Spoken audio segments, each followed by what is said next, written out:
Say, man, it's Street Top Radio LA. I'm on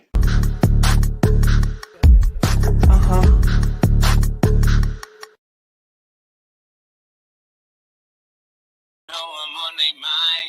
I ain't got the time. The niggas wasting time on me. Since you was on my mind, but you ain't had the time. Street Talk Radio all night, man. We are broadcasting live in Baltimore, Maryland, man, via Los Angeles, California. I'm your host, Big Homie Smiles, man. We do it big each and every Tuesday. You know, it's Taco Tuesday, and we never go a day without showing love to my boy, PJ. PJ's life was tragically taken, unfortunately, last year due to gun violence. But each and every Tuesday, we're going to rep him. We're going to celebrate him. He loved Taco Tuesday, so today is Taco Tuesday in memory of PJ 21. Also, long live my little cousin Meatball. His life will always be a blessing, and we always going to show him love and keep his memory alive every single time I come online, man. That is my guy. That's my cousin on a music background. Let me give y'all a little clue. His name is Face Lover. Y'all can stream his music on all platforms. Stream Face, that's FACE. He's on Instagram. He's on all streaming platforms. He just signed to a management deal to a young man in ATL. I Am Sixes. They are going to be going on tour soon. So make sure y'all check them out. Y'all know each and every Tuesday, I always do my Black inventions, my 1,000 Black inventions. You know, I never like going to show without showing love to my people because we are God, you know, and the knowledge that they don't give us in school, we have to seek ourselves. Therefore, I am going to be that conduit for your knowledge. Each and every time I come on my show, I'm always talking about how we invented everything and how the colonizers vulturized our culture, you know. And so we always going to make sure we show love to, you know, our ancestors. Now, last Tuesday we spoke about some inventions that our ancestors did, which was mathematics and algebra. Today we're gonna continue. We're gonna continue the knowledge. Today's invention is going to be mathematics algebra part 2. Now the contributor is going to be Abu Kamil. The date is the 9th century. The reference is going to be the Nile Valley Civilization, Sertima, 1985. Al Hasib Abu Kamil Shabian Asalabim Muhammad Al Hasbib Al Missouri created advanced algebra. And for my man's name to be that advanced, you know he's smart. My man's name was like a algebra problem. You hear me? So he created advanced algebra. His work included equal roots of quadratic equations and the use of irrational numbers as terms of proportions, roots, coefficients of equations. Yes, his genius stretched as long as his name. Now, what's interesting about math that I learned, you know, reading this wonderful book, is that we are actually the starters of math. And what's interesting, a lot of our people, Black and brown people, we have a very hard time with math. You know what I'm saying? And I believe a lot of that is because they the school systems kind of left out a lot of who we are as a people. So we just seen math as a challenge and we never really pursued it. But math is really our thing. So if you really take time to and take the math that is coming to you on your school test, you will take it in. You will really get to know that knowledge. You know what I'm saying? Throw the hand clap.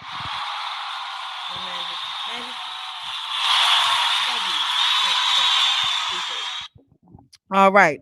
Number 2 on our 1,000 and Black inventions is going to be mathematics ciphering. Now, look, I'm just going to let y'all know, math for me, very, very difficult. But when I started reading this book and learning about how we invented math, the knowledge, when I started read about it, you know, I got a little bit more comfortable. I felt like, you know, it'd be cool if I, you know, studied a little bit this math. So this invention is called mathematics ciphering. The contributor is the Egyptians. The date is going to be 5,000 BC. It was the references is again the Nile Valley. The first ciphering of numbers took place in Egypt and was so advanced that hieroglyphic numerals used as special symbols for the powers of 10. Now I'm gonna show for my people out there in audio world. You may not be able to see what I'm showing my people on YouTube that's streaming me, but right here I'm showing them some very high tech mathematical, almost hieroglyphic equations. I don't even know what I'm looking at. I see E powered to T. Whatever that means, it's an answer there somewhere. I'm just letting y'all know we geniuses out here. And so if y'all want to check this book out, y'all can go ahead and get that off of Amazon or wherever you can get your books from.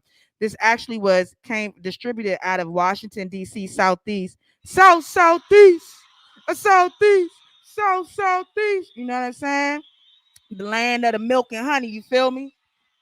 True Israelites, the true Moors, you know what I'm saying? My people from the District of Columbia and its surrounding areas. You understand? All right, we're gonna get into our story. I always like to get into wonderful stories. I usually make up stories myself and present them to you guys, but today was a very busy day. So I have a backup plan, and we're gonna turn to my boy Marcus Elmore, who is from Baltimore. For you guys in my audio world that cannot see what I'm visually showing to my people that's streaming me on YouTube, it's a nice author and poetry book that I purchased from a nice black entrepreneur out here in Baltimore. I'm gonna just give you guys a little background on my man Marcus. Marcus Elmore was born and raised in Baltimore City. Having grown up in some of Baltimore's roughest areas, he had an interest in the sciences and the education, but writing poetry was few and far between in shaping him today. It was not until recent years that he developed a drive and stern intent of self-journey towards discovering his creative voice. The name Urban Gentleman, which is the name of his book, is called Urban Gentleman. The name Urban Gentleman manifests from the settings of each poem warped around elements from the urban setting of the city. As for the gentleman, the self, the renaissance essence of a man, the gentlemen are based on the inner and external constructs of emotion and psyche depicted in each poem with influential urban expressions of the city. This book of poems entitled The Urban Gentleman is the author's experience growing up in Baltimore City, overcoming obstacles and recognizing the vulnerability it isn't weakness. The Urban Gentleman takes you through a journey from birth to present day life, experiences through poetry. The desire to write is to create inner dialogue and conversation with the self, to be vulnerable and to begin accepting of oneself for who you are. The Urban Gentleman is a space and opportunity for anyone to think, write, feel, create, and not be afraid to be vulnerable. This is a very good book. Now I definitely made sure that I purchased it because one thing that I want my audience to take away from my shows and take away from me as a host is I want you to know that whatever dream that you have, however you are inspired, whatever ambition that you have, you want to always make sure that you are doing your best to push through and make it come to fruition because our life was written before we were born, and if you have something in your mind that you want to do, it's because God put it there for you to give out to people. So the first poem that I'm gonna read for him, and then I'm gonna get into my show. I'm gonna read two poems by Marcus because he has some very good poems. So the first poem is called Gateway 426. I'm gonna go into my scene. Hold on 1 second. 1 second. Let me go into my scene.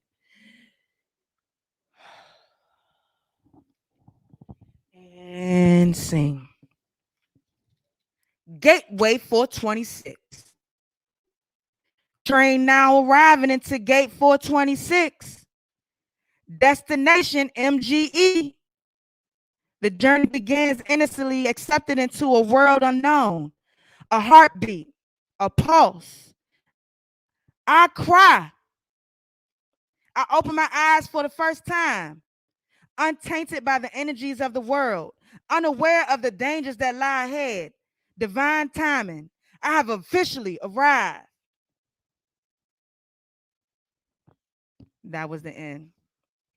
Now, he also, in this book, he also gives the reason behind the poem. So it says, in life, we are on a journey that starts from the day we are born.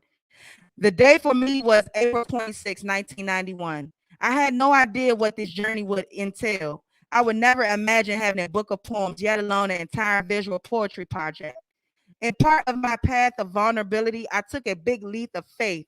After several people pushing me into in my support system and pushing myself to finally start this project, I stepped outside my comfort zone and decided to share the voice I knew I had within. My question to you, as a journal on the following page, what will you do to push yourself outside of your comfort zone? Remember, it doesn't always have to be big. And he has some nice lines on the next page so people can write a nice little poem. Now this is the last poem I'm gonna read from him, and then I'm gonna get into my show. Thank you guys for tuning in on StreamYard, YouTube, Spotify, wherever you checking me out at. I appreciate you guys tapping in. This is Treetop Radio LA, man. I hope you guys take away something from my show once it's over. Okay, the title of this poem is called Burning Box. And for my people that just tapped in, this is a author and poet book by a gentleman from Baltimore whose name is Marcus Elmore. It's called The Urban Gentleman. Burning Box. Early childhood memories, good and bad adventures, early childhood dreams of carnivals and candy, a circus experience, a circus experience, a family time. Mom wanted to take us to see the elephants, funnel cakes and popcorn, hot dogs and fries. Little did I know, cries of scorn would soon follow. Sleepless, comfortless. We had no idea. We have no fence. Exposed of the dark, wet pavement. A happy bus ride coupled with 3 blocks in the rain, still between a blissful night and a horrid reality. 2 blocks down, 1 to go, and then I paused. Confused, conflicted, and concerned. As we walked up the hill, we saw flashing lights on our block. Fire trucks in full motion. Blackened clouds of instability filled the air. The rain didn't help the flames to disappear. I hope it's not us. I hope it's not us. I hope it's not us. A turn of a corner never felt so painful. An instant drop to the knees, to the stab of the heart, one's livelihood. Deep stained tears running down my mom's face. Brothers hand in head, falling to the ground. Sister crying out loud. Dad remaining strong to comfort my mother and me in a state of shock. I dropped like the very last breath of my body was struck from my mere existence. Hours of crying, hours of pain. A squared routine, a place called home. Remember, the circus experience now is just a blazed memory. Burning Box. Now, that was the second poem in Marcus Elmore's book. It's called The Burning Box. Now, it's a tragic and traumatic experience at a young age can have lasting effects into adulthood. No matter how big or small it seems, if it feels big to the person, it's big, and that's okay. When I was in middle school and we had a house fire that took my sense of safety and security, this was the first time something of this nature had happened. From the pain, loss of personal belongings, and being misplaced from your home. As I got older, I became aware of how this played a role in my sense of safety and security. I began to reflect and process the actual loss of memories and materials. Things were lost in the house that I had attached myself to. Eternally, I equated my clothes to comfort and security. I would be mindful of not attaching yourself to materialistic things. The only way I was able to overcome this experience was to spend some time by myself and reflecting on the experience. Now, that was Marcus Moore, the Urban Gentleman. We're going to bring our guests on the show. Let me ask my manager if she's out front. Hey, manager, is the guest? All righty. She just pulled up on us. I appreciate her. Let me bring her. Let me bring her on in. Welcome, welcome. Hey, how you doing? How you doing, Miss Cato? Good evening. Good evening. Grand evening to you. I appreciate you pulling up on my show on TTRLA. Today's title. Thank you for the invite.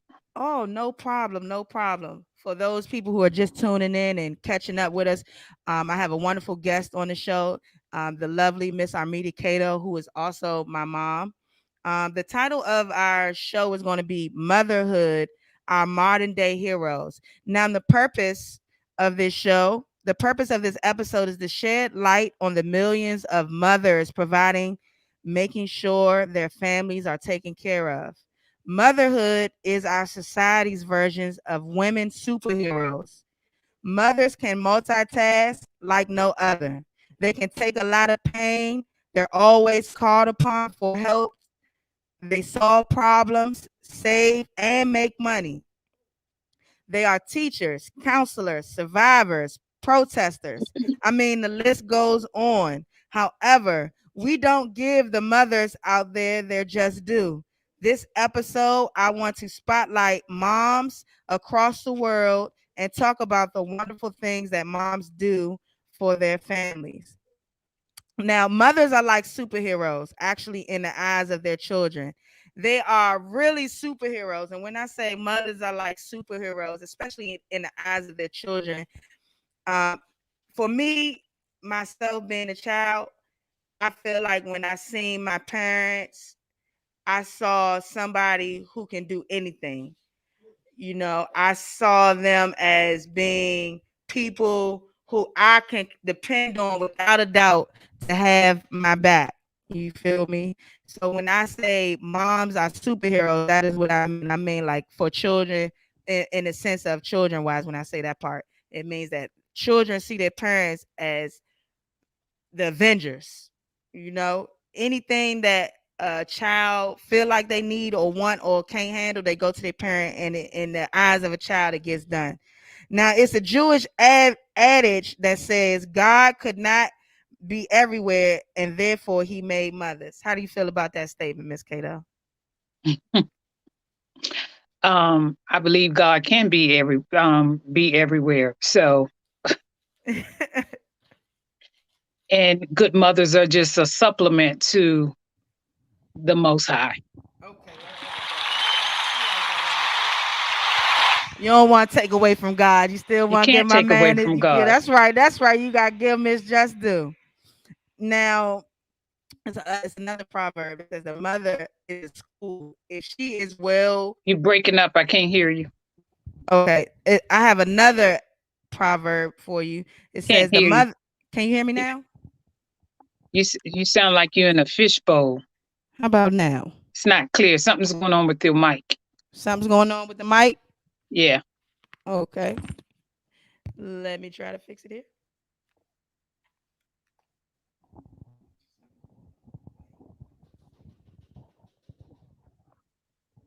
How about now? Can you hear me now? Your mic is, you're having technical difficulties with your mic. Ask the people in your audience, how do you sound? Because to me, you're scattered and breaking up. Okay. Okay. Let me ask Lily. Lily, how I sound, Lily? Now you sound better. Oh, okay. I got a thumbs up. Okay. All right. They say that sound better. Sorry, you guys, for the technical difficulties. I appreciate you helping me out. Lily gave me a thumbs up. So you can hear me now, baby? Yeah, it's better.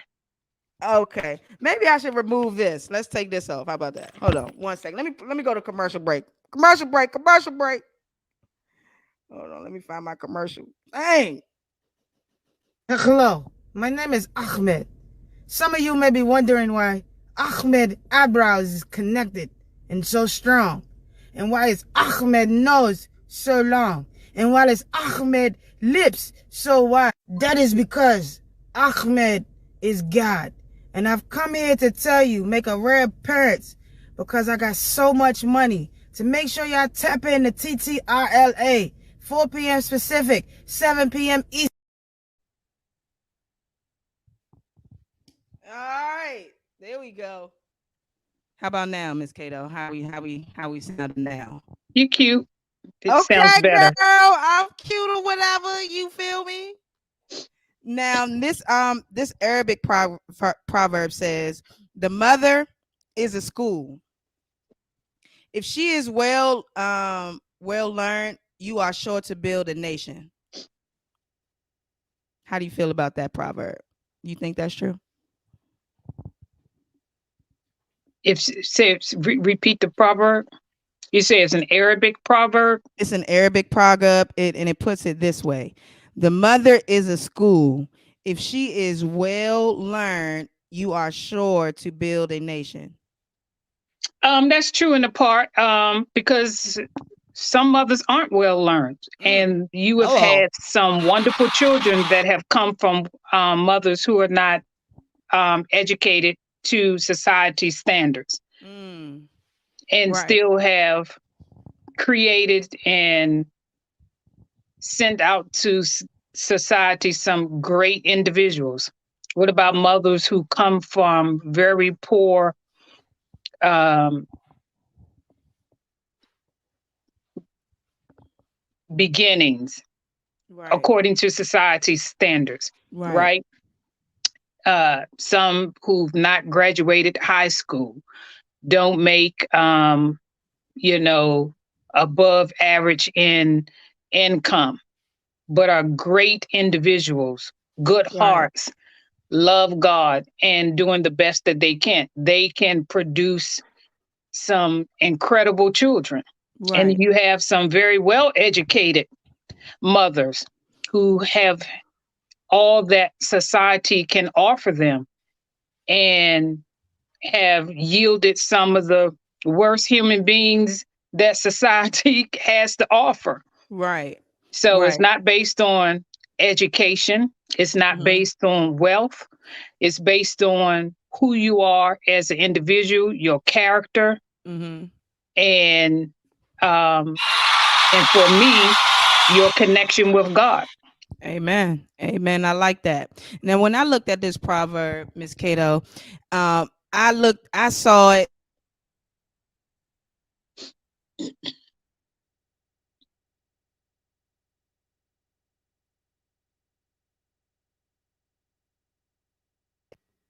Oh, okay. I think we back now. Now, when I looked at that proverb, I read it when it said the mother is a school. I seen that as like what you said. It doesn't necessarily have you don't necessarily have to be educated, but it's more so the knowledge as a mom that you have from your experiences, from life. That in itself is a school. So if the mother is a school in that sense, and she was able to, do better from her mistakes, she was able to pick herself up by the bootstraps and make something of herself. She was able to work and be a provider. That is knowledge that you can give to your child. Those are information. That's a school within itself on how to be a survivor, which I learned from you. I learned how to survive. I learned how to be responsible. I'm growing up, you always told me to have the two R's in life, which is respect and responsibility. So that in itself can help build a nation. So if I'm getting this type of information, if I'm getting this knowledge, maybe not in a school sense type of knowledge, but more of a life knowledge type of thing, I I will then carry that with me, throughout my times and share that information and help myself build become better. She's Now, the foundation for the school of knowledge of life, hold if on. that's what it was I talking can't about. hear Yeah. you. Hold on, something happened. 1 second. Let me figure it out here. Damn it. Something just happened. Can you hear me? I Hmm. don't know why I can't hear you. Oh, something just happened with my the sound. I can hear you. Oh God. Uh, so you can hear me, but now I can't hear you. Hmm. Dang. Can you hear me now? Excuse me, manager. Dang, this was getting good. I don't know what happened. My, I can't hear her. I'm not sure why you can't hear your mom. Let me see if I play a commercial. Oh my God. I'm so sorry for you guys that's listening to me in audio world. You're having some technical difficulties right now at the current moment. I cannot hear my guest for some odd reason. That devil is being active, but the devil can't stop what God has for I'm him. trying to tell y'all, don't worry about what people say about you. They're gonna try to belittle you. They're gonna try to cellulize your name. They're gonna try to sabotage you. They're gonna just try to do anything they're trying to do to destroy you. Destroy. Hey, Miss Cato, could you make sure that your sound is not muted It's on. because I can hear my commercial, but for some reason Can you I hear me just now? hold on. Let me try to bring somebody else in and see if I can hear them. Let me see if it's me. Shamini, can you hear me? Yes, I can hear you. Can you hear me? Yeah, I can hear you. Okay, I'm gonna remove you now. Mommy, can you hear me? Yes, I can hear you. Yeah, but I can't hear you. We'll bring Shamalita back on. She's a mother. It may be your mic because I can hear the other person. Thank you guys for staying on the line on my audio word. I had to try to fill these spaces of whispers. I'm so sorry. Bring Tish on. Okay. Okay, Tish, we gonna bring. I can hear you, but I can't hear you for some odd reason. That devil active. He's a liar. Low down, funky, dirty dog. Clap. Oh, that devil active, boy. How can I hear you so good and I can't hear my mom? I don't know. Yeah, that's okay. But God is good. So Yes, all the time. we gonna have to talk through you. We're gonna talk through you. You're gonna give it because you a mom, Shamanita. I I want to am. thank so this is Shamanita, people that is listening to me on the audio side and can't see Shamanita. Shamanita is a beautiful black woman Oh, who I am. who I ain't is got a my wig on mom. right now, though. She ain't got no wig on. That's okay. Bald heads matter, Hold on, Let's hold throw the on, head, hold on. I got throw the hair hand clap. clap. I got my silly braid. Oh, she got little silly braids. Okay, me and you shall never part. Oh, My bam, dear bam, bam. da, da. Okay. So this is the question I was gonna ask my mother, but the devil trying to stop our connection. Goddamn. Okay, so this is the question I was gonna ask her. I was gonna ask her, but I'm gonna ask you now. Why are mothers superheroes? Mm, mm, mm. Woo! Let me throw the hand clap. Thank you, thank you, Jesus. You know what? Break out the holy oil for you. I got Um, some I holy water. Touch me. I think mothers are superheroes for various reasons. The first one is giving birth to a child is sacrificing your life. Mm, The whole childbirth experience changes you physically, mm, mentally, and emotionally. mm. That's the closest that you come to death without dying. Those that survive childbirth, Really? everything in your body moves, changes. Mm, You open up your wounds and give life. So that's the first reason. And then mm-hmm. mothers give you life lessons, they give you Mm. nourishment, and they give you unconditional love that nobody else other than God Himself gives you. They Wow. love you at your worst. They nurture you when you're sick. They make sacrifices. Like you say, if mothers, are working hard, trying to make ends meet, they will go without meals to make sure you Right. eat.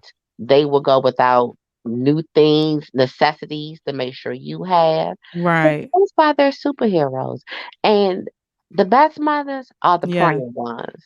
Oh, They, amen. Come on, throw the hand clap. Them praying mothers. Say it again. Say it again for my audience that just walked in. They ain't even The know. the best mothers are the praying ones. No matter Well. what her economic status is, her education. Now she can have a third grade education, but if she Mm-hmm. got a relationship with God and she trusts Hello. Him and turn you over to Him, Mm-hmm. it's nothing else that you can ask for. Nothing else. Amen. I'm not Amen. gonna. I like that answer. And I want to add on to that answer because I got all y'all for my people that is looking, my guests that are on my show, y'all don't see the audience in the background. It's a bunch of mothers and they was back there like while you was talking, they was like this. Mm-hmm. Yes. Yes. Say it. So now I want to add to that. Now I believe that mothers are superheroes too because mothers are the epitome, like you said, of sacrifice, courage. Unlimited compassion. Mhm. It's a Mhm. lot of children out here messing up Mhm. all the time, every day, Mhm. every second, every Mhm. moment. And it's a mom out there still giving that child. It's moms Woo! out there still giving Come that on. child unconditional love, unconditional compassion, still Mhm. seeing their human in that little demon out there Little spinning bands. hellion. Come on, somebody. Come on, let me throw the hand claps. Okay. Your son is a demon, ma'am. You think he was your son is the devil. It's like, I'm sorry, y'all. Y'all know I get carried away. I'm sorry. But that's okay. Their mom's supposed to love their little devils, you know? So Mhm. love, Yeah. love that little demon. It's okay. And also, a mother, in many ways, is the most sacrificing person anybody can think of for most of us. She is our first hero. Mhm.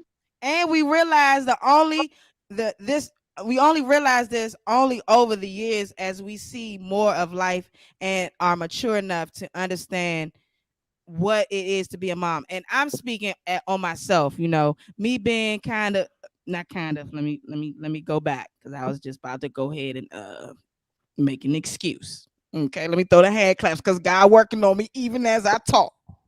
Won't he do it? Move, Holy Spirit. As a child,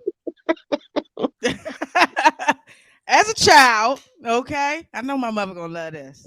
I was selfish. Mm.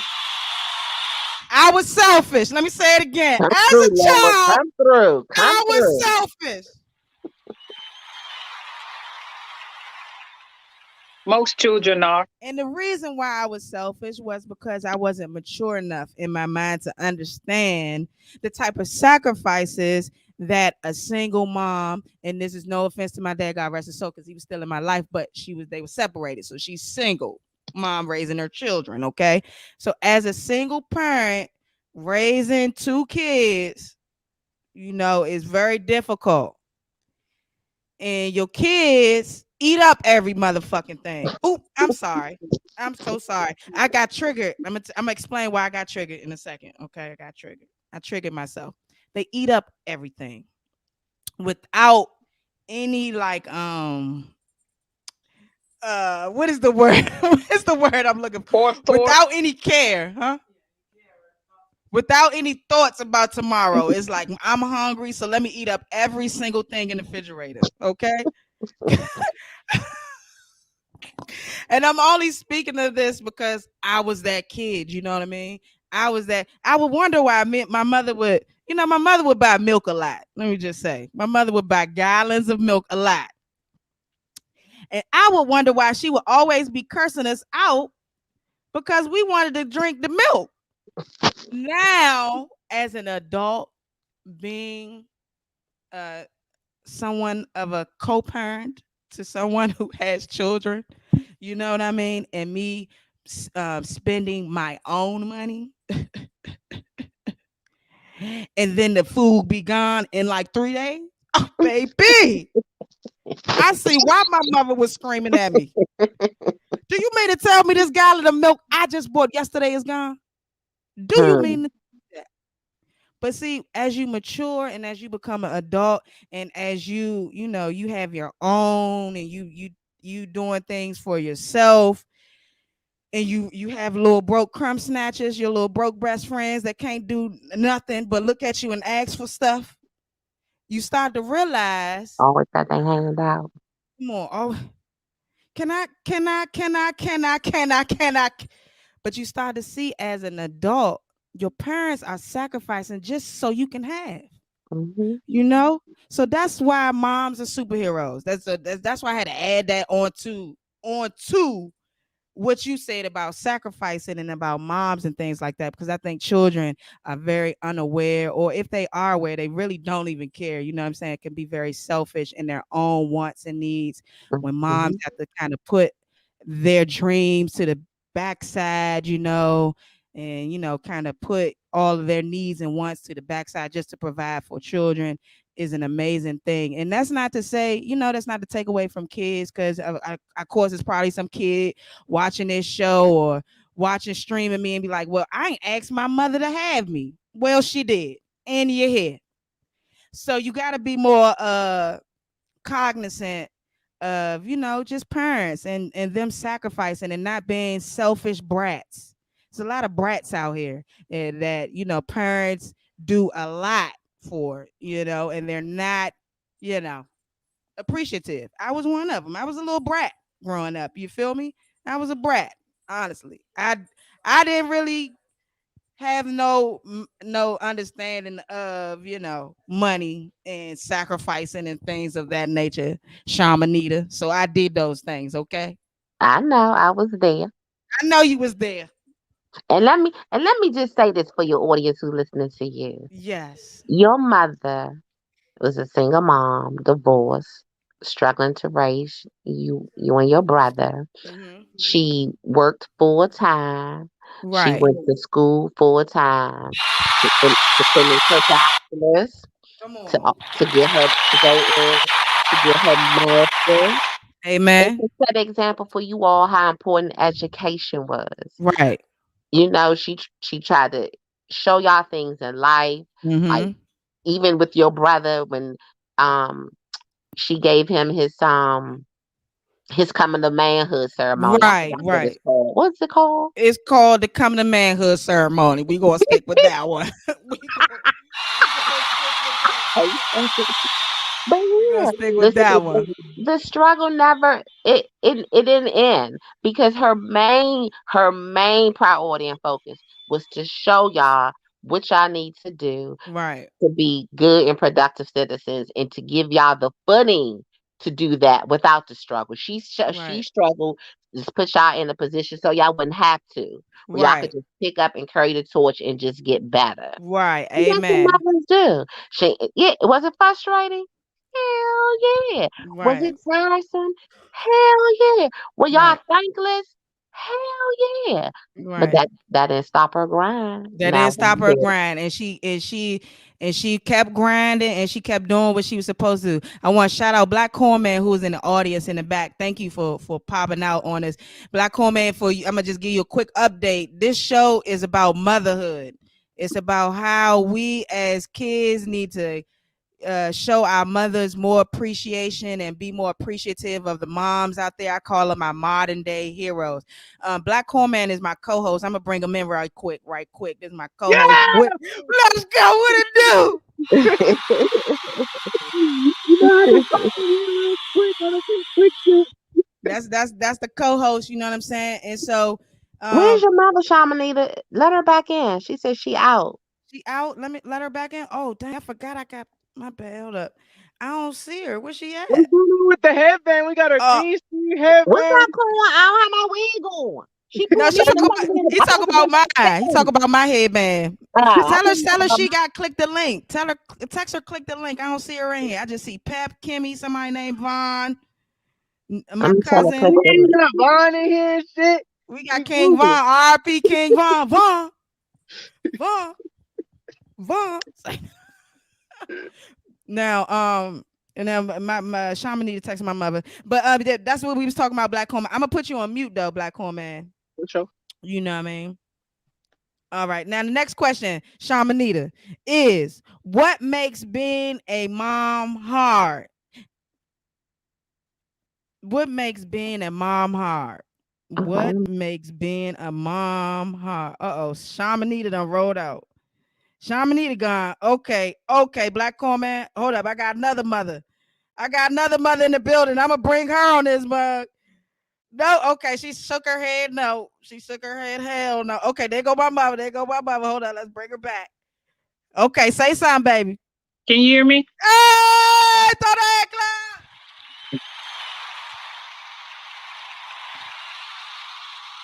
Let's go.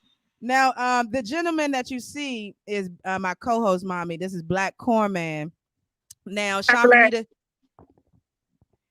Now, I got to mute it, so you probably won't hear him say anything back. But now, I don't know if you wanted to give your add on to the question, which was why mothers superheroes. Now, Shamanita gave us an excellent answer. I'm gonna do a playback.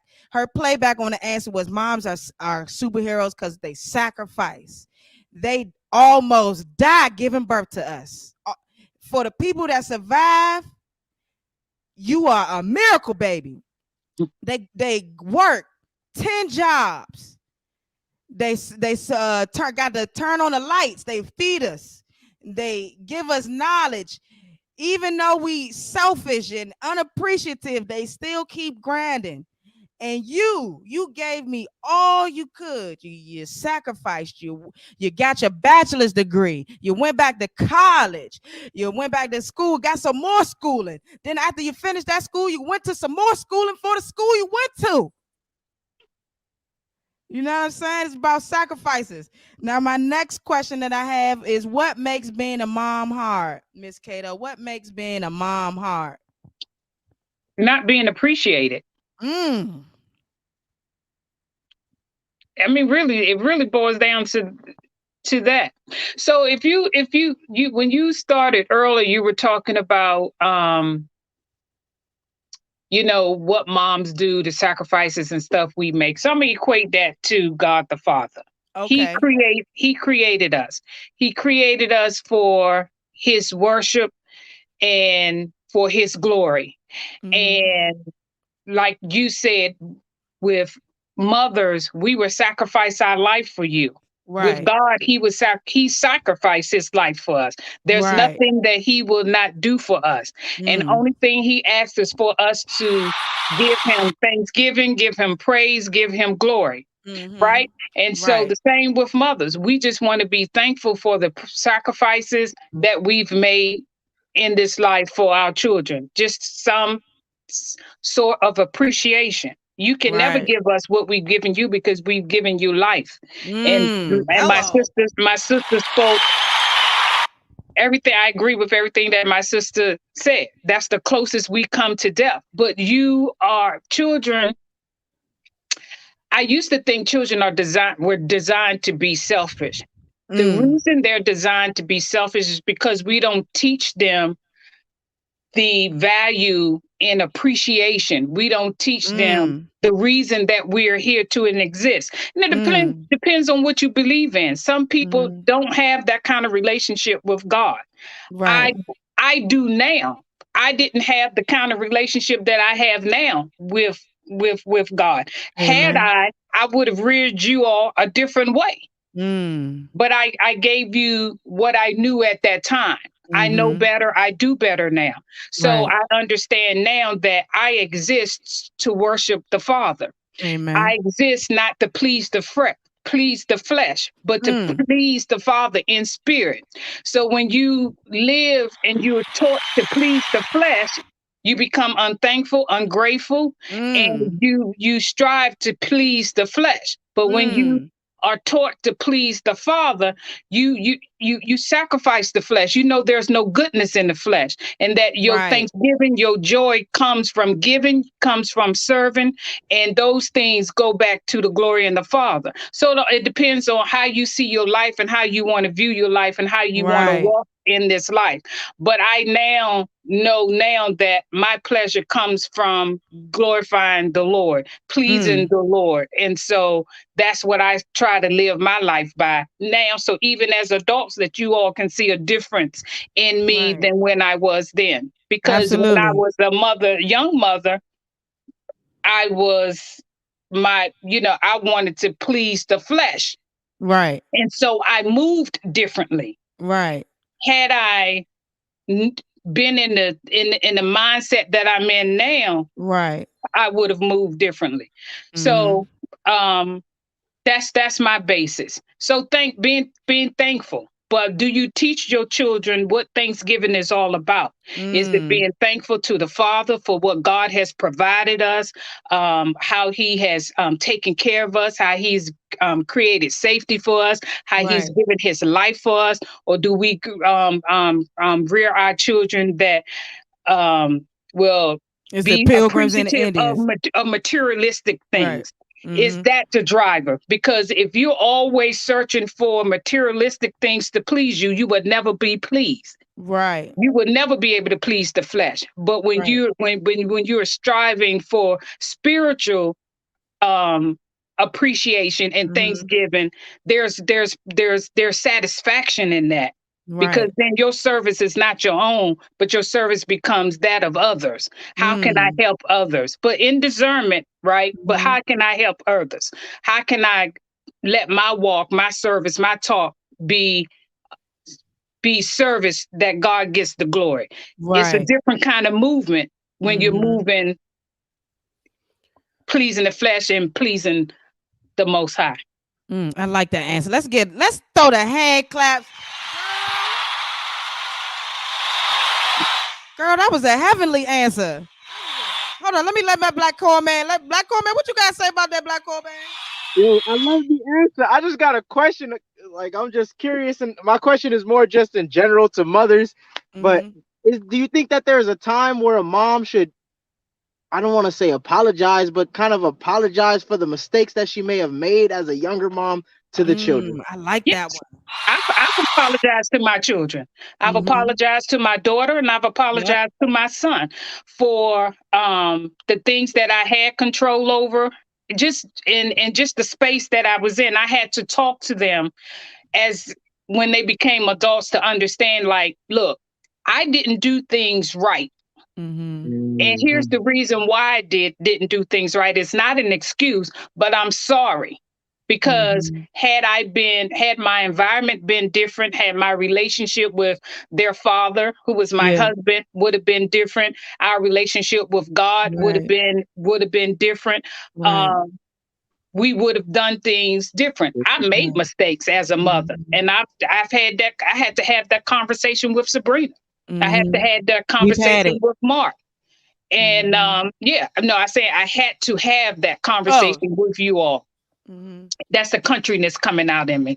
So I'm Okay, sorry. my bad. My pay Holly Yeah, Hill, girl. but The yeah, we tongues is should. fat around this. Yeah, we should apologize to our children, because our mistakes, our decisions impact the family and Right. impact, how they view things, how they see themselves, how they see the world, and how they move and navigate in the world. Do they become selfish individuals, just thinking Mm-hmm. about themselves and everything is for me, because of the dysfunction that has come up in the family? Right. Seeing us argue, seeing not so much us, but seeing parents argue all the time, or um cursing each other out, but staying in the household for the sake of the children. What are you Right. teaching your children? What kind of dysfunction are you teaching your children? I Right. remember one time when I was thinking about separating from the kid's father, or I think I had separated at the time I moved out, because I needed to move out for sanity's sake. And Sabrina was about 10, I think Mark was about 8. And I'm being authentic and transparent. And so I was driving, and Sabrina, they were sitting in the back seat, and I started crying because I had separated my family. And children become the sacrificial lamb when adults don't have their stuff together, True. right? And that's unfortunate. And so I asked Sabrina, I said, do you want me to go back home? Because the kids miss their dad. They don't understand the adult Yeah, what's mess going on that with goes you? on. All they know is mom and dad, and they want mom and dad together. And at 10, Sabrina rubbed my shoulder, rubbed me on my back, and she said, no, mommy, you more happy now. And that just made tears Oh, come down. I don't know if you remember. You I probably don't don't remember remember that, that. baby. Yes, but you did. You rubbed me on my back and you said, it's okay, mommy. You said, no, we don't have to go back because you're more happy now. So kids can see the dysfunction. They see that. Mm, Now of course she missed her dad, but she right. understood, she saw some brokenness in her mom too at the time. Right. And so yeah, we do our children a disservice when we stay in dysfunction, and we Mm-hmm. do our children a disservice when we don't take care ourselves as individuals, and then we get out here and we create life, right? Right. We create life, we have children, and we bring children in this dysfunction, and then we expect for them to grow up to Understand be, it. yeah, and to grow up to be healthy.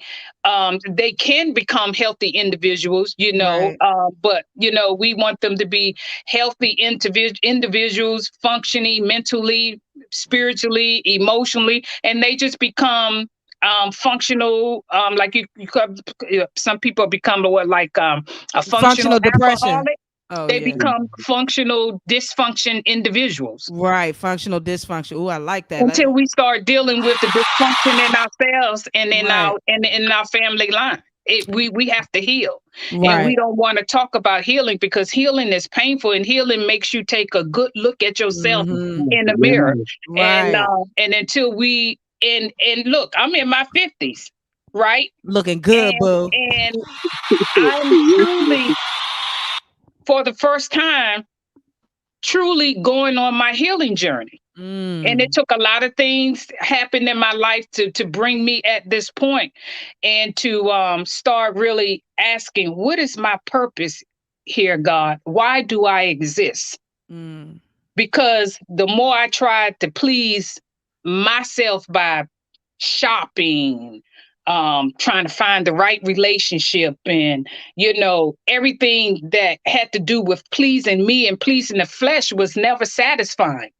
My Right. joy is now coming because I'm understanding that I wasn't created for myself.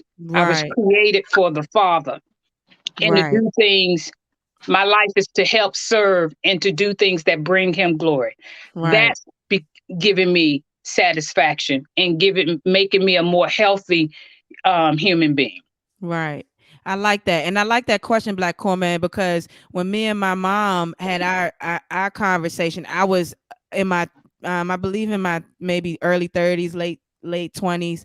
And we had to have a conversation, and it was definitely a hard conversation because as But a how did it child, start out? It huh? started out by us writing each other. You Yeah, we wrote were me, yeah, said we would everything you text. had to say, and then Yeah. I wrote you back like a 12-page letter, Yeah. And handwritten. I think that's You a know? really good way to Oh, do this it was right oh there. this I got that. You talking about the letter you wrote when I was locked up? Uh-huh. Oh yeah, okay. So that's when it started, when I got locked up. And so I had it when you sitting down, man, when you down for a little Yeah, bit, you know what I'm saying? To that give you self some time to reflection kind kick of, in. man, Mhm. self-reflection, boy. And so that kind of kicked off, our journey to healing, that Yeah. process of healing and stuff like that.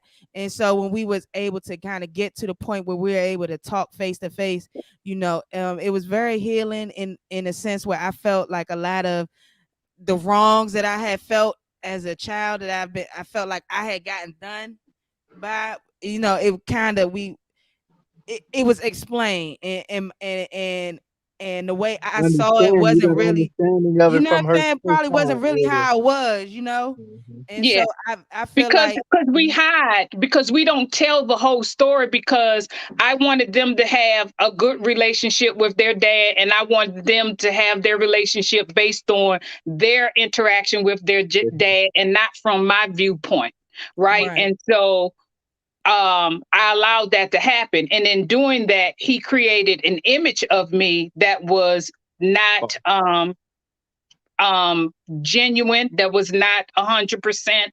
right, And so I had to tell Sabrina my story as a yeah, mother, as a woman, as a wife. Here's my story. Here's what you didn't see. Like, before I come on, I'm in the backstage, I'm in the back room, right? right, And so you don't, the audience, the listening audience and the viewing audience on YouTube, they don't get to see what's going on in the backstage. So right, that's how children are. They don't get to see everything necessarily that's going on with in the right, backstage, or something that triggered what they may see when things come to the forefront. And they don't see all of that.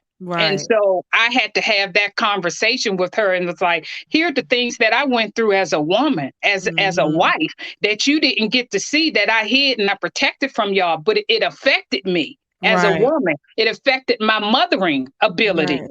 And for that, Right. I'm sorry. And that Mm-hmm. goes back to being unequally yoked. Right. And you can be unequally, Christians can be unequally yoked. Like her father and I were Christians, but we were unequally yoked because, and I was telling this story to a co-worker who's like a brother to me. I was like, her father wasn't supposed to marry me. Mm-hmm. And this, and if you, and if to the audience, it depends on where you are in your spirituality and what you believe. But Mm-hmm. God had told him, this is not your wife. Mm. Not that I wasn't a good person or a good woman, but Mm. for the purpose that he had for him, Right. being a minister and Mm. what he wanted for him. And Mm-hmm. we were like 5 years apart, and I was Mm. very young, just coming out of, my grandma's house. He was like, she's not prepared for where I want to take you. Right. She's not ready for where I Mm. want to take you. We This don't is listen not to your God. wife. But because he was attracted to me Right. physically Right. and as a person, he was like, but that's what I want. So God Right. said, God gives us free will. He was like, And I choice. Yeah. told you what I told you. Now you either gonna listen or you're not Right. gonna listen. And if Yeah, you're you going either gonna and, listen and, or you and gonna you're learn. going, I see what you can't see. Right. If you make this choice, I see what you can't see. I see the Right. turmoil that you're going to go through. I see the dysfunction that you're going to go through. I see the distrust that you're going to go through. God saw all of that, but he could Mm-hmm. only see the flesh. He saw a curvy woman with a nice Mm-hmm. personality, and she was in church trying I to, want that. yeah, that's what he God, I don't wanted. care what you're saying, God. I Yeah. want it. Yeah. And so we were like this because we were not supposed to be together. Right. We were not Mm-hmm. equally yoked. Although we were in the same faith, we weren't equally yoked. We were Right. two different places spiritually. And Mm-hmm. then I didn't even know what my purpose was, but he Right. knew what his purpose was. And Right. so a lot of times we make decisions and choices on mates, and we don't Mm. even know what we want in life. Right. We think we Right. do, but we really don't. When we Mm-hmm. find our purpose, we make better decisions. Right. Like now, if I chose a mate, oh, I know what I'm looking for, and I know what he Mm-hmm. has to come with because I know he has to align with what my purpose is, and I have to align with what his purpose is. But Right. because we weren't purpose driven for the kingdom Mm. as he thought, it caused a lot of dissension in our mate. Right. I like that answer. I like that. That was a I fine do field too. delivered answer. I think that's a really important key point though, right there that you mentioned at the end, that we have to be on our path, knowing where we're going for ourselves before we bring anyone else along with us. Right. Right. That's Right. 100 right And there. we have to be able to like my mom said about not wanting to feed the flesh, because a lot of times and a lot of struggle comes with people with children because they were trying to feed their flesh in that moment. In that Mhm. moment, that 5-10 minute, okay, maybe 30-minute moment, a pleasure. I think I can get an hour moment, but Okay, okay. okay. Some most of y'all can't do an hour. I talk about no pills involved. Okay, straight hour. 30 minutes back to back, water break in No, no, between. no back. No, No, no. I need a break. I'm talking about straight out though. You know what I'm saying? So you don't make me forget my point. Dang, I'm sorry. I I'm sorry. forgot what I was saying. We not chasing the flesh. We Oh, following it on. oh. That's right. That's Yeah, right. we not chasing the flesh. You know what I'm saying? So we gotta, for people that are listening and don't have any kids or anything like that, you need to be mindful of number one, who, because spiritual times are real. So number one, you need to be figuring out who that person is that you are having sexual intercourse with, because you need to make sure they don't got no demons and spirits That's attached important. up into them, Ooh, girl. I think Hold that's on, a let me. really Sexually important. transmitted That's the demons. number one thing we need to Now, be people thinking got about here. demon D, and I'm not talking about the good one. Okay. Sexually transmitted demons. That's Yeah. real. Yeah, you gotta Listen, be that's a You big, talking mindful. about big thing. generational curses that people Yes. bring with them, all of these soul ties that people create, Mhm. and the dysfunction, and you become functional in dysfunction, and then Right, you create a smile because you have conditioned yourself to accepting dysfunction, right, Yeah. because to heal and really look at yourself is painful, and you would rather live a lie than to face the truth. right. Mm, A mm. lot of people out here not facing the truth about themselves. Okay. And Nene said in the comments, she was like, this sugar honey iced tea don't come with no handbook. And it doesn't. No, it Well, don't it come with does no come hand. with a handbook. We Wait, wait, just wait, don't wait, want wait. to read Y'all the get. Wait a handbook. minute. Y'all getting before my questions now. Y'all going ahead of yourselves. Y'all, that's a good podcast. Y'all go answer my question before I get to ask it. Okay. Okay.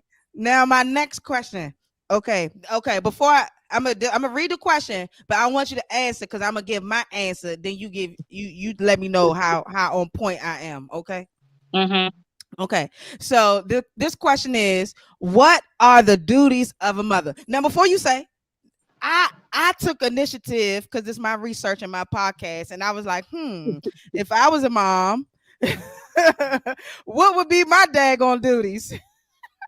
So this is what I got: a manager for the family. That's number one. Being a teacher for her children. You know what I'm saying? Because let me just explain why I said a manager. A manager because in my eyes, a mom is a person that handles the business, gets things in order, kind of, finds good deals on things. Those are all manager qualities, okay? Okay, number 2, being a teacher for her children. I come to my mom for a lot of questions, and a lot of answers because she a teacher. She I don't think she a follow them teacher. all, but When you say I You don't follow them all, don't listen. She asking, but she not listening. that's okay because I'm an individual, baby. I'm an individual. see, of course you are. Okay, number 3. Now we gonna get sidetracked. Let's not digress. You're Okay, just number 3. welcome. World's best chef.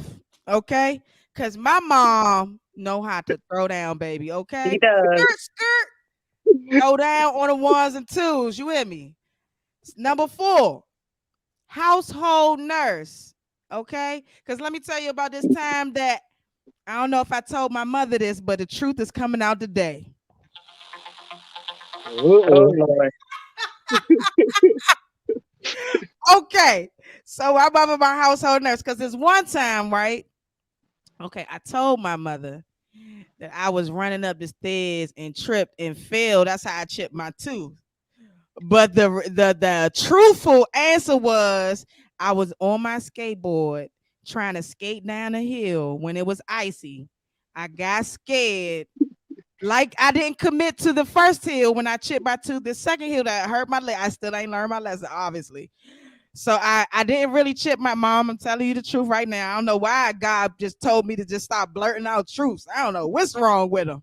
But the reason why I chipped my tooth was because I was on my skateboard and I was standing up on it trying to skate down the hill, and I got scared and I jumped off and I hit my conch and I hit the tooth and it. That's how I got loose. Mhm. But she helped me though. She helped me. Someone said, She helped me. is there any way? One of the comments in the chat says, "Is there any way it can get louder? Louder." I Can don't any know. Is there any way what can get louder, the chats or my voice? He didn't say. He just says, "Is there any way it can get louder?" Your Your voice. voice. Oh, okay. Is the volume up on your phone? Okay, because I'm screaming right now. I'm screaming, Danny. Do you got an Android or an iPhone? Now hold on. Now it's Android over here. We I got we good. Android. I- do you got the A52 or He you? says all the way. I have an Android. He says Yeah. all the way.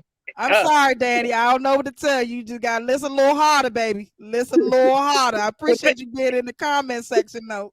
Now she's 34. She's just telling me this truth. She'll be 35 I know. next month. And guess what? Wow. I just told my partner the same truth because I was like, one day I'm gonna tell my mom this truth. I'm gonna What tell else her I you ain't really doing? run up the stairs and hit and that's how the hole got in the wall. Oh God. Oh, I got another truth. Let me tell before I answer before you answer that question. Let me Don't ask make me pass out with all these truths on the air, but go ahead. this is another truth. This is another truth. Remember that time I hurt my hand and I said I fell and hit the door and hit the wall and there was a What's hole in the wall? mm-hmm. That's a lie. That was a lie. That was a lie. The lie I detector actually determined that was a I lie. actually got mad about something possibly you said to me and I punched a hole in the wall. Mm. That's what happened. That's what happened. so, so I just wanted to get that off my Always chest. costing me money. It's been eating me up for years, and so I wanted to. Mm. My Mm. hospital Mm. trips. Oh, and my manager over here encouraging me to tell more truths. Okay, this is the last one because Well, she I know obviously you, on the you wrong always side. wanted. You was always trying to get a ride in an ambulance. You That's the wanted one it. she said. The ambulance. Yeah, She said, yeah. tell her about the She was ambulance. trying. It's just like she was hypochondriac to things happening to her, so that it get a ride in the ambulance, and it was always something after one thing after the other. And I was like, she stuck a toothpick or something in her ear, lost her I can't wait till she equilibrium, finished and it was talking. just always something. And I was like, you're not Okay, riding in the ambulance, Sabrina. okay. Stop this mess. I Let don't me know if tell she you why need I wanted wanted. Let me attention tell or you what it why I wanted was. to ride. Let me tell you why I wanted to ride Why? into the ambulance all the time. I'm listening. Okay, I'm trying to wait for my manager to stop trying to encourage me to tell everything. Okay. The reason why I went to the hospital was because I wanted your attention. And I got a lot of attention when I went to the hospital because they gave me free movie tickets. And they would call me and ask if I was being harmed and things like that. Just regular questions that, you know, There's some I'm sorry. conversation. I'm so sorry. huh? Every time I went to the hospital it was a lie. It was Whoa. for your attention. I get it. And we had that conversation. Corn. What's it? I was gonna say cornbread, but what's your name, baby? Corn man. Horrible. Corn man. I was going to say that goes back to what I was saying earlier because I was a broken woman and a broken wife. And so when you have those issues going on in the inside of you, sometimes it's hard to love the way that you should love, and because you don't feel good about yourself, and I wasn't feeling good about myself, and I knew Sabrina was yearning for my attention, and I was giving it the best I knew how at the time, but it wasn't what she needed. And that was one of the conversations. That's why when I wrote that 7-page letter, that 12-page letter, and it was 12 pages front and back, I just spilled my heart out to her. And then and I also apologized because if I was healed, if I was whole, my relationship would have been different. I would have given her all the hugs and the love and everything that she needed. But it's hard to give that when you don't feel that for yourself. And Right. that's what we do in relationships. We look for things from other people that we don't have within ourselves. And that's Right. why relationships are dysfunction. That's why we go from bed to bed to bed to bed, looking for that we don't have whole on the inside of us. And so it's a lot of healing that needs to take place in this world. But, Right. one soul at a time. One soul at a time. One soul. I'm That on was a that was picture, good. one soul at a time. One soul at a time. What you was gonna That's say, my Black Corn purpose. Man? That's I my definitely purpose. agree with that. Yeah, I definitely agree with that. I wanted to say that that's what I was gonna say when you were doing your list of what it is that it takes to be a mother. I think what it takes to be anybody in a relationship, a mother, a father, even Right. even if you just being the kid in that spot, you need to know yourself, and that's what we need to teach. That's where our generational curses really come from. We're not taking the time to heal before doing anything else. Let's deal Right. with us and be who we need to be for ourselves before we touch anything in anybody else's life. You better preach, Black Corn Man. Boy, you better let me get up. You better for my audio world. They don't see what we doing, but we stepping. Exactly. We stepping right now in the name of Jesus. That's That was a right. good one. That was a good one. Now, y'all answered a lot of. Okay, mommy, this is it. We got to wrap it up. I'm gonna ask you two more questions. This the first question before I get. Oh no, I got three more questions. Okay, three more questions. It was a good episode. Sometimes I don't like to end, but it's so good. We got to end soon. Okay. The next question I got is, what made you want to be a mother? Ooh, that's a good one. Did you want to be a mother? That's the real question that Does people did really you don't want to be know. a mother? Did you want to be? I won't be offended, baby. We on a podcast with two different entities. This big homie smiles, not Sabrina. Okay. Okay. Answer truthfully, please. Truth. Lights on you. Spotlight. Oh, I think she froze. Oh, she froze. Oh, damn it. Damn it. She froze on our ass. Look at the devil again. She gonna come Oh, I back. wanted to hear the Oh, answer to that. hold up. Oh, I got geez. another mother. Hold up. I got backup mother. I got backup mother. Wait a I'm minute. Wait a sitting minute. out here like it's my mom and stuff. Like, Yeah. yeah, let me hear it. Hold up, Shamanita. You got to take her place when she roll out. You the backup mom. You the assist. Okay. The question is, what made you want to be a mother, or did you want to Slash, be a mother? yeah, Slash, did you want to be a mother? Slash, did you?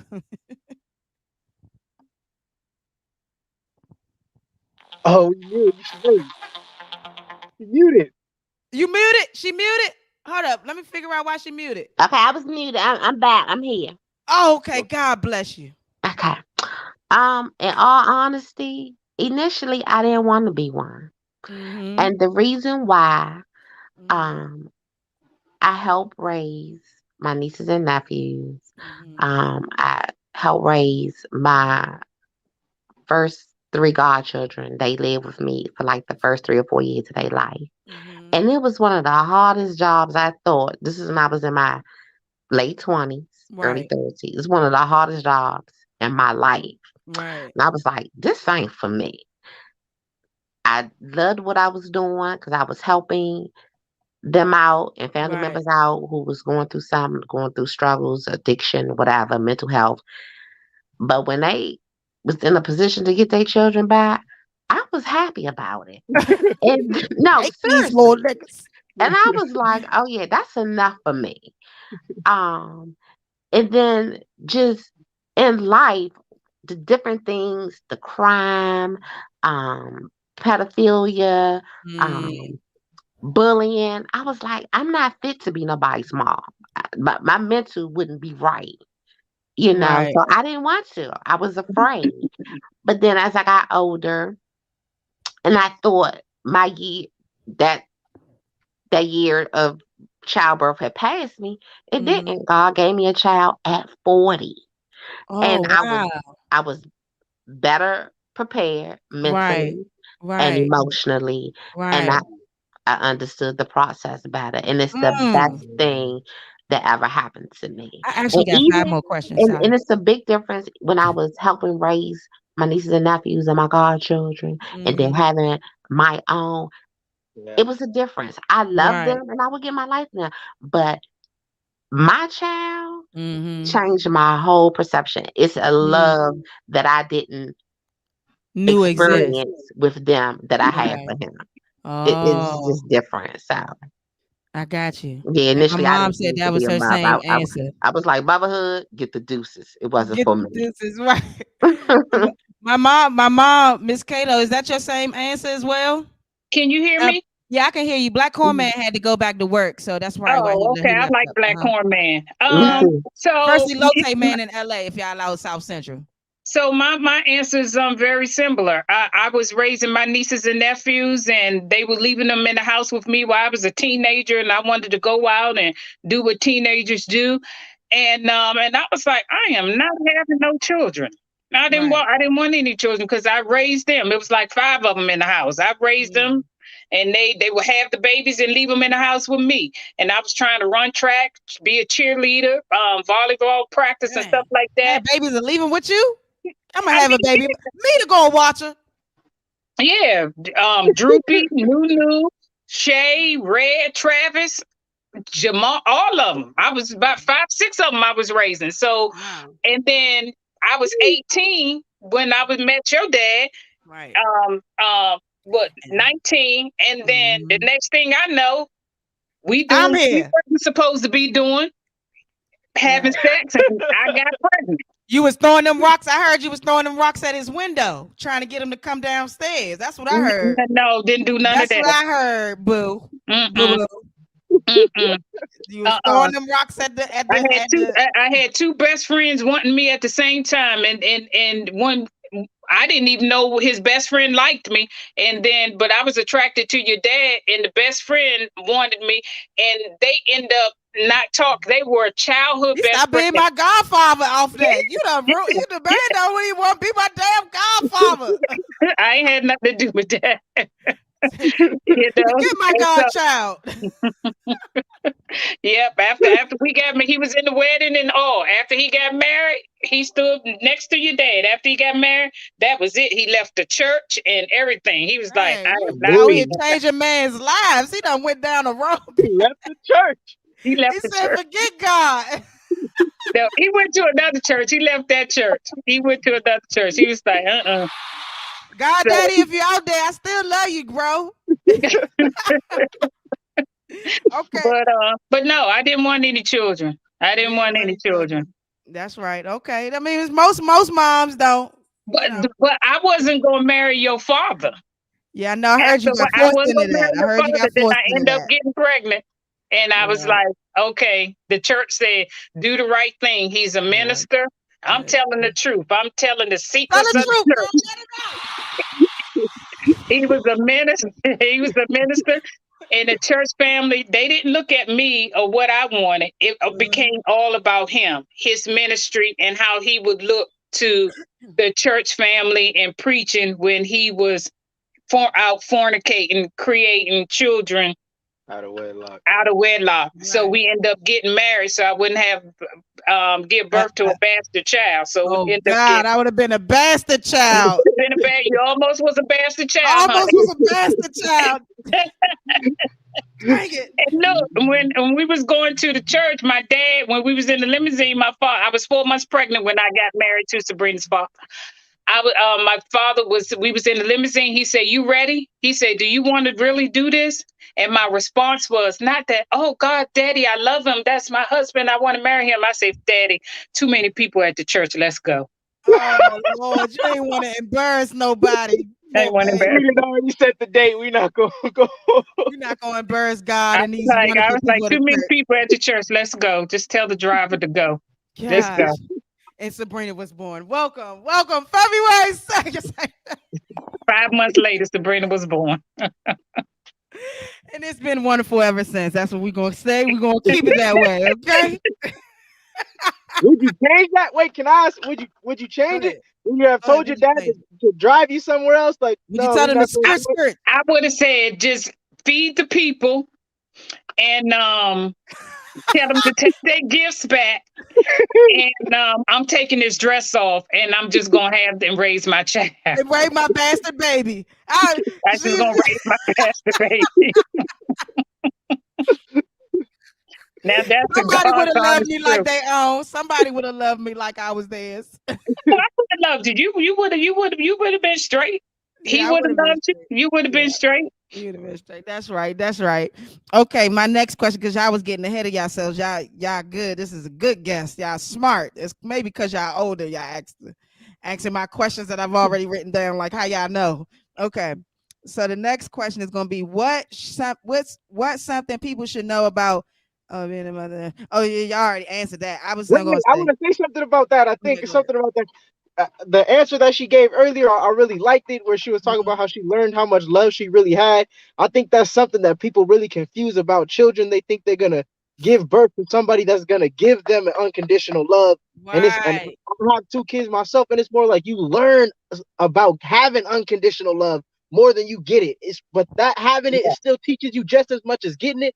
But it's more that you have it. You now have unconditional love for somebody else, and that opens up a lot of things in your own mind. Mm. Right. That was powerful right Powerful there. brother. Come on. Come on, let me throw the hand clap. Throw the hand clap. Now I don't know People if don't you want to have honest conversations like this. They want to say, they want to pose for the gram, and they want to say, "Oh, my life is wonderful, and my life is Mhm. it's fruitful, and we are multiplying, and we Right. don't have any issues." When on the backstage, your life is effed up. Right. Yep. And because of you're Everybody going going through through it. something. Hmm. yeah, because you haven't healed, and we want to live this Best Polaroid life. life, and that's Yeah, not what we life want to is live our about. best. I'm Right. You living my want best life and all Right. that. Living yeah, America. I got the best. I got the best person. The best kids. My kids don't do no evil. My man don't cheat. Yep. You know. So, but I like what you said. But I like that what y'all said. Y'all saying some good stuff. Y'all, I like y'all. but you were saying you asked a question earlier about describing when you was describing a mother. What was that question? How Oh, did you oh, pose oh, that? oh, yeah. I forgot. I forgot that question. It was what are the duties of a mother? And then I read what I thought my duties would be if I Yeah. was a mom. So Mm, if I was to say what are the duties of a mom, I don't have to, if I could read that whole chapter, I would. Proverbs 31. And it goes Proverbs kind of goes 31. ties into what you were saying. She's a businesswoman. Right. She's a woman that can run the house. Here's what I would like to leave with people when you're Uh-huh. trying to choose a mate, Right. right? Whether or not Uh-huh. you're trying to marry someone and you don't have children, you want to create kids, or if you're a single mom or a single dad and you're going to partner with another person, you Right. have to ask yourself here, this is my litmus test. If something was to happen to me, Uh-huh. can I trust this person to run my businesses, to run the household, Ooh. to make Whoa. sure that my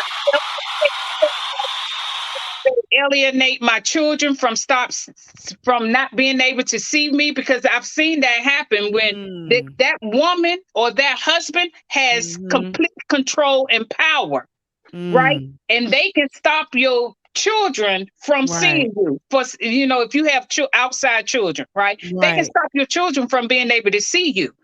They Right. can ban them because that wife and that they can stop your parents from being able to come and see you if they so Hmm. choose. So does that person have the character, the temperament, the Mm.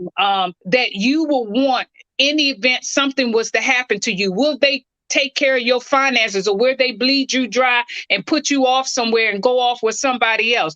Don't Right. forget all that romantic lovey-dovey stuff. When Right. stuff really hits the fan, is that the person that's going to continue to take care and make sure that the household is taken care of? That's a Right. Proverbs 31 woman. Does she have the intellect to continue to run the business, to run the finances, to make sure that everything is taken care of when you can't?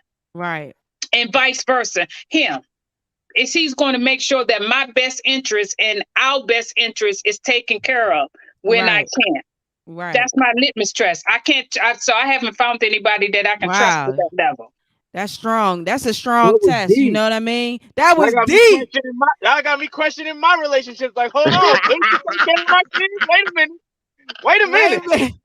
Oh, I had to That's look at myself as a that's partner. Am I that type of partner that can handle all? I'm thinking that's like, right. damn, Take did she sex off the fuck table. up Take with me? sex No, off I'm the kidding. table. See, we let sex drives us and make our decisions, but sex distorts our discernment, right? Right. And so you have to ask yourself, if something was to happen to me, Right. is this person gonna make sure that I'm good? I'm Right. all right. Are they, Right. or if they have access to my money, are they gonna make sure that they ain't sitting me in the home so they can just collect my check? Are they going to Right. advocate for me when I can't advocate for myself? Right. Are they going to make sure Hmm. our finances are together when I have no insight to that because of my health? Are they going to Right. make Hmm. sure that if they have to wash my behind, are they going to wipe my behind and wash my behind? Will they do that? Right. Hmm. Right. Are Right. they going to make sure that my kids can still see me? My parents can Right. still see me. They're going to make Right. sure that I'm okay. Nobody is going to bring harm to me when I can't fend for myself. That's Hmm. what you got Right. to ask yourself. Forget that lovey dovey stuff. That's Right. the stuff that really matters. Right. That's the stuff that really I like that. And if You you can't, then spitting, girl. you shouldn't be making no try. You shouldn't be sleeping with them, because then why? Right.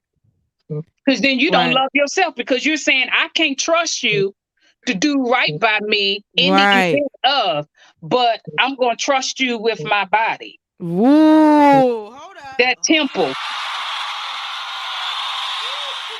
That's deep. Reverend Cato. Woo-hoo!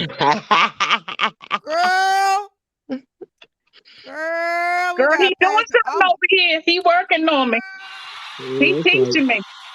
Girl, Hey, you Okay. Shamanita. spitting. You Shamanita, your spitting. mother, I told your mother a couple of weeks ago, I was like, the good Reverend Doc Cato would be so proud of Man, you. so proud, girl, is living through. Y'all may not have had a good relationship, but baby, you learned something because he going through.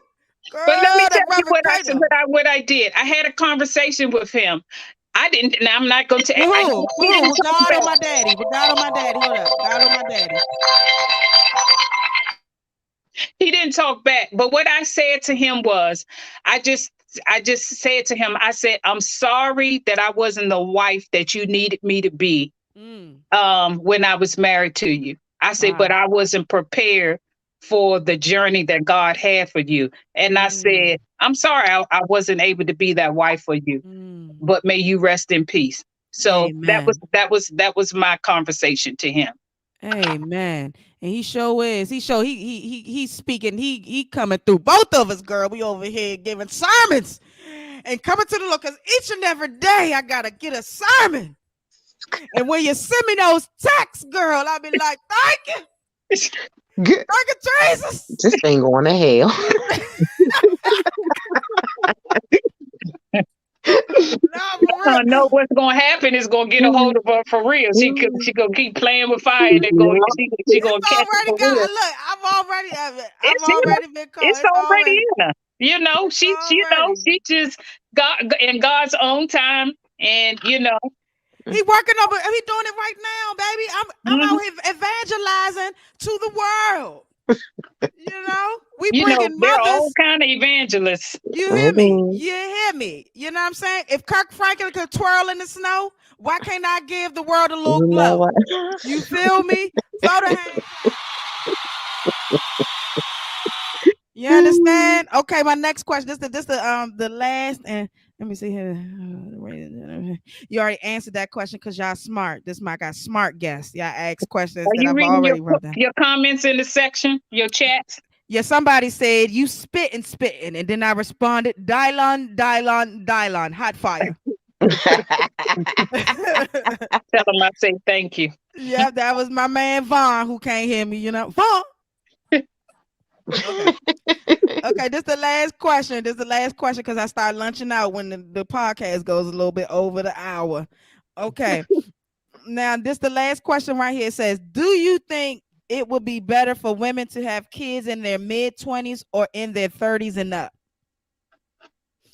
Mm. If I had to do it again, I would wait until I was in my 30s. Okay. Okay. Hmm. Okay. How But about you, if you Shamani? but this Okay. goes back to what I said. If you know what your purpose is Yeah. with If you know yourself with early God, enough. then Uh-huh. you can be a good parent in your 20s. I didn't know what my purpose was. I didn't know Mm. who I was. And Okay. so yeah, but if I had to do it again, I would wait until I was in my 30s. But Shamanita. Shamani, what you think? I think I will wait to my 30s. Because my reasoning would be in my 20s, I'm Uh-huh. still trying to find myself, set Right. myself up for what my passion is, what my career needs to be. Okay. Uh, getting my finances together. And Mm-hmm. I think by 30, I'm on the path, if not where I want to be. And I think I will be better prepared mentally and Mm-hmm. also hopefully financially to be able to have a child and give them what they need. That's an excellent answer. And I would still not have any children. Any. A motherfucking child. I'm sorry, my bad. I would not have a child. I'm cool co-parenting. Being a being a step parent, I'm cool with that. You know what I mean? Because that's a lot of work in itself, okay? It is. It Yeah, is. But definitely And is. you those are know good. what, Uh-huh. Shamanita? Yes. Co-parent stepchildren, developing a relationship with stepchildren, it's probably harder than having your I own. feel like I feel like it can be, you know what I mean? Because Hmm. it's like you have to step outside of yourself, and you have to. I'm gonna just tell you why I feel like it can be more difficult, just for me. Remember your manager in the room. I just want to I know throw my that. manager, my manager and her managettes. Okay, so I, I'm gonna say these things very, very respectfully. Okay, for me, I just feel like, maybe being a step parent or a co-parent is kind of more difficult. Number one, because as a person, have to step outside of yourself if you don't have kids, right? And when you're dealing with someone with children, you have to see that they're sacrificing at all times for their kids, and that you coming into the picture. I told my partner when we first started talking, I said, I'm an intruder, I'm coming into your life and your kids' spaces. I'm always gonna be seen, as a person that's like coming into something. So for me, I had to, kind of like, not not be like, oh, nobody like me, they don't like me, but try to make that effort in a relationship and creating a bond, in that sense, because kids pick up energies, and if your energy is wrong, if you moving different with children, whether they're old or young, they're gonna pick it up and they're gonna internalize that, and then, sometimes there's no coming back. Once a child Mhm. feel a certain way about you, you know what I mean, and you not they blood parent, it's like, I ain't gotta respect you at all. As a matter Ever. of fact, They say that with their blood parents. well, yeah, I'm saying They they say say that with that the 'cause, blood. I'm just you and I had that division for 7 years. yeah. We had that division for seven Seven is years, a and I holy gave number. Look at that. yeah, and Look I at gave that. and I gave birth to you. Being a parent Yeah, I was require is disrespectful. I'm one of sorry, the most mommy, for being selfless. disrespectful. I'm sorry. I was a very disrespectful child because I You felt were. like the things that I should be saying and being disrespectful about, I had reason for, but I did not. Okay, I was wrong. It's two left shoes. I Oh, apologize Thank for you. for calling you out of your names and things like Ooh, that. I was very Jesus disrespectful. saved you on that one, girl. Yeah, I was very ignorant child, very Yeah. disrespectful child, and I apologize. And I can't do things over, but I do apologize. It's the relationship we build oh, build build now. Afterwards. Yeah, Yep. Yeah. But being a parent is one of the most selfless things that you can do.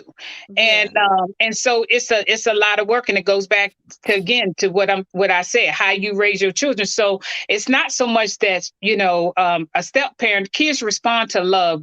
No one likes to be chastised, whether you're right, their biological parent or not. right. No one Yeah, likes to be I try to show chastised. love. Kids respond to love, kindness, Right, and they respond to genuineness, and they know right. when you fake and they know when you genuine, They and they sure do know when respond you to that, fake. They sure do. even if they don't like some of the decisions or directions that you may give them. They know when it's coming from a good place, and it's coming Right, from a place of safety, concern, and what's in your best interest. But right, kids are, for the most part, are raised to be selfish individuals, and so right, they're going to fight when their needs they feel aren't being met, when that, and it goes back to that flesh, and it goes back to where you are spiritually and what you right, believe. And right. but yeah, you just be love, you be genuine, you be yourself, you be authentic, and Yeah, that's what people respond to, um period. yeah. I believe I'm being a genuine and authentic person, and that I show my partner's kids love and stuff like that. And also I'm gonna keep working on it, because when you're dealing with the blended family, you always want to make sure that love is poured into the mom first. You know what I mean? And I tell my partner that when I pour love into you, you then in turn pour more love into your kids, and then your kids pour that love into, so it's a full circle type of thing. So Hmm. I definitely try my best, to show love and give love, and I'm gonna definitely work on, being more active and creating bonds and stuff like that. But I'm it's a can I process. say one thing before we Yeah, end? yeah. I don't know if you had a question about this, but Mm-hmm. I've learned. I have an 8-year old, and You have 8 year old. in the 8 years, I've learned that mothers have to take time for themselves, mental Right. breaks, Mm. um, because and some mothers feel guilty Mm-hmm. about tr- making sure they're right mentally, that they're right Right. physically. They feel guilty, but you have to take care of yourself so you can be a better parent to your child. Right. It's very important to give yourself self-care and self-time. You have to find those moments in between raising them, working, going to school, whatever the dynamics are in your life. You have to Yeah. find time to take self care, and that's important. But a lot of mothers feel guilty, but you need to do it. Self You care really moms out do. there. Y'all need You self have to care. It's do it. okay. No, I You have Well, to appreciate here's that. do the thing. You Mm-hmm. need both parents to participate in raising the children. And Yes, it. so both a lot parents of have to times be we present. feel like everything is because I had that, depression because I Mm-hmm. felt like I had to do everything. And postpartum is real. Like we Mhm. in society we say that okay, the woman she gives birth, she has to raise the children, she has to cook. Right. He has to take care of the needs of the man, wash clothes and clean Right. the house. And then the man, he works and she works, but he just comes home and he sits Right. down and he waits to be served. Served. No, no, no, no, Right. no. Like If you a if slave, like his woman his if slave you or something. work, then we have to contribute together to doing homework, to Right. cooking, to The cleaning the all house. of it. And that's All when of it. mothers get burnt out. And so Mhm. what I did, I had to create because that's the kind of wife I was. Mm-hmm. That's how Sabrina's dad saw me. And so Right. when we like I didn't have my first outing outside of my kids until I was 20. Now I was married. I was 19 going on 20. I didn't have my first outing outside of my children until I was 23. I Mm. wasn't allowed to, go somewhere by myself. We always went as a family, or I always had to take the children with me. And so one time he allowed me to visit one of my high school classmates who had moved up here, and he was Mm-hmm. like, "You okay? You can go ahead, but be home by this time." And Right. when I went to her house, I'm being this is just some real talk. I Transparent. need to It's write about okay. Be honest, transparent. baby. This is about I went to motherhood. her house. She cooked dinner. We were talking. It just felt fresh to be from around the kids and from around Mm-hmm. my husband. I Right. jumped up on her bed like I was 10 years old. I jumped up and down on her bed and she just looked at me and laughed and she said, "Go ahead." And I was like, I just feel so free. I was like, I don't got the kids. I don't have to worry about them tugging on me. I don't have to worry Wow. about Mark. And I was just like, Mhm. oh my God, it felt so good to Yeah. just to be away from them. Then I laughed and we just talked and, till I went. So you need that time. And then when me and her father divorced, Right. my sister and I had this system when I needed a break. I would take the kids over to her because you moms need that break.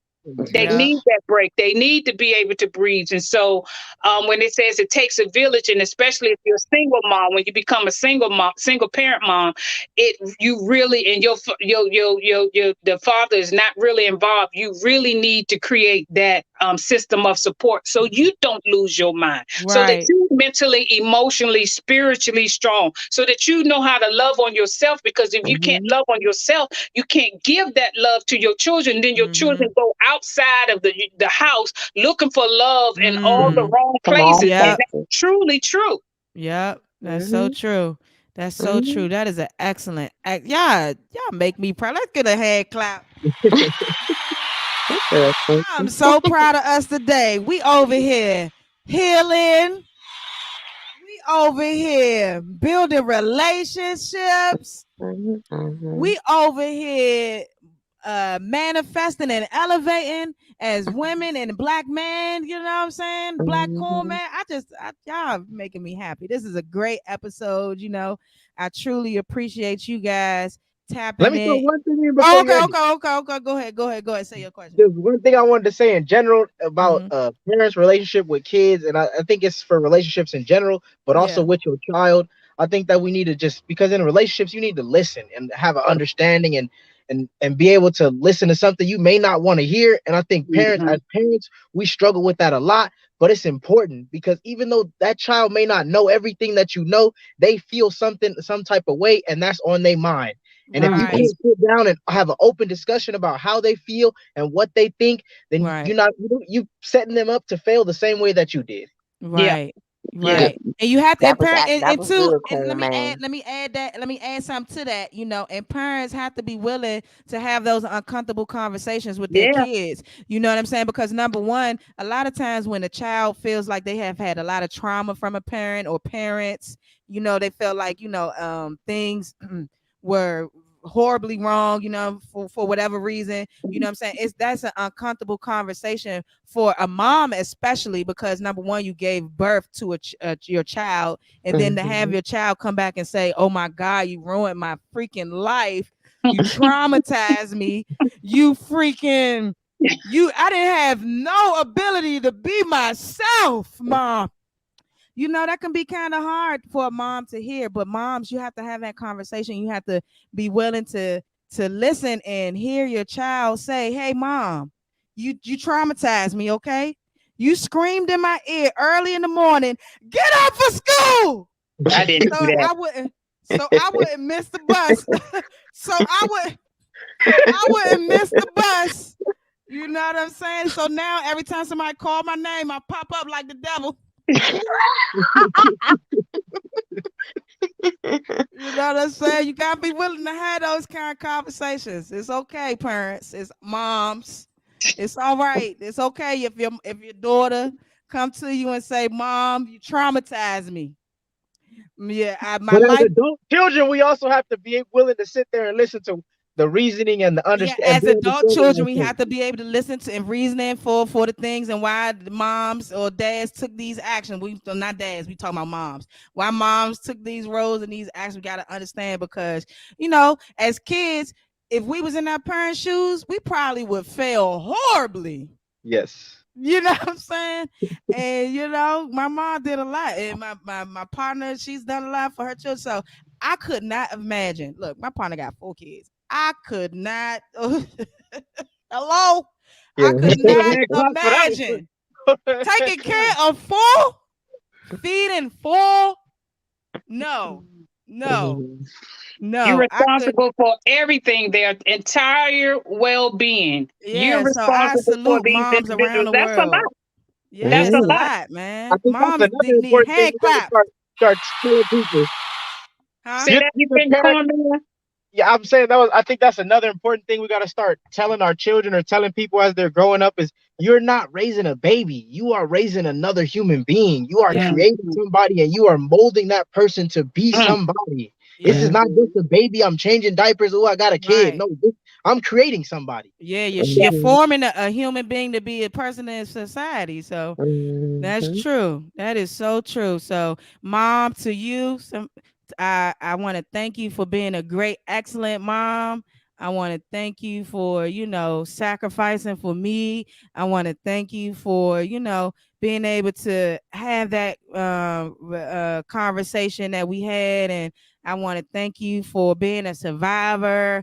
I want to thank you for pushing through. I want to thank you for the trauma that you went through because it helped me be better because you had to push through. I want to thank you for, getting your degree, going back to school when you had Grease. kids, your degrees because you got your master's, Mhm. baby. I want to thank you for, giving me a roof over my head and food on the table and telling me that I need to go to school and I need to create something because you're gonna write me out your will, you know what I'm saying? I throw that one in there. But no, I really appreciate you. Shamanita, I appreciate you too for being my mom's best friend and kind of helping out, with me and my little attitude and the things that I was going through. You know what I I mean? saved you. I He, saved you, he You baby. saved saved you me a a I'm bit. lot still of looking. times. I know, especially when I be smacking my teeth. Ooh, child. Oh, we called the police, corn man, and the police asked my sister. He was like, "Can you take your niece home with you?" And she was like, "Yeah, Cause she she can tried come to home take with the me." electricity, black coal man. She tried to tell me I could not charge my phone, and my daddy gave me that phone. I was like, I don't know what no. it was. You got smart with me, and Oh then yeah. you pushed past me. And I wasn't raised like that. You can't I'll put your remember. hand on your parent. Oh, I I'll remember that. Baby. I'll remember honey, that. Yeah, I said call 911 because somebody ain't gonna make it. It was somebody gonna She be came some in. I said, well, flowers she waving and can't Somebody. flower bringing. I was like, she can't come back up in here. I say, not tonight. She won't. She won't sleep up in here. And he said, Miss Gator, you can't put her. I said, she ain't coming back up in here. I called my sister. The sis came there. She was always a call away. That's my sister. That's my best friend. That's my ride or die. And he looked at her. He said, can you take your niece home? She was like, she could come home with me. I was like, oh, because I remember that. I she will remember not that. sleep. Lay her head down under this roof, or you gonna have to lock me up. Locked up. They won't let her out. I'm saying I was disrespectful. I know. I'm sorry. I'm so sorry. I just appreciate you, baby. And Thank you. Shamanita, I thank you. appreciate Thank you that. for You're saving welcome, a nigga baby. life. You know what I There's mean? number love, baby. Number love. This is so I'm gonna go ahead and put y'all in the backstage. This to concludes my show. You feel me? And we Thank Talk go you to for to having me. you again. Nice meeting you. That's right. That's right. Let me find where y'all joint at. I don't know. But it's simple. Hold on, let me find- Damn, I gotta find how to get y'all out of here. Hold on. I'm gonna need that.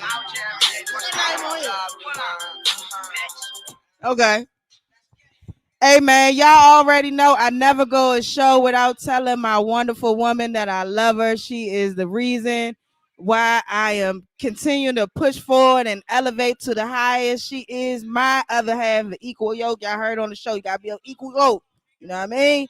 So I appreciate her being my support, being my manager, being by my side. Oh, I wasn't supposed to say that. Okay, shh. Y'all ain't hear that part. The manager and the person that I'm talking about, two separate people. Okay. I just want also thank my mom and my Shamanita and Black Cornman for coming through. Black Cornman is my co-host out there in Los Angeles, California. He's the first and only Black elote man out there. So if you're in South Central, man, make sure y'all hit up Black Cornman. His website, www.blackcornman.com. Shop with him, support his business. If you want to invest in anything that he has going on, make sure y'all DM him on Instagram. Hit him up. His Instagram name is at the bottom. He has a vending machine and ATM service. If you want to invest, it's a good passive income. Holla at him so he can talk to you about some things. Shout out to my cousin Nene. Hey Nene. Shout out to Day Day. Shout out to Vaughn, whoever that is. You know what I mean? Donnie, Vonnie, shout out to you. Shout out to everybody, man. Shout out to everybody tuning in, streaming me. I appreciate y'all, man. Big Capital House, Big 41. Make sure y'all follow me on Instagram. That's treetop_radio LA. Y'all follow my personal page, my backup page, big_homie smiles 41 backup page. You already know it's free to go, free, sympathy free. Inshallah, my man be home soon. And for you DMV rappers, it's over for you. My man touching down, smoking everybody on the scene. You feel me? Hey, Tuesdays, 4 p.m. West Pacific time, 7 p.m. Eastern time. Holla at me. You feel me? You know what I mean? It's the end of the show, man. Shout out December, man. Make sure y'all stream all his music on all platforms.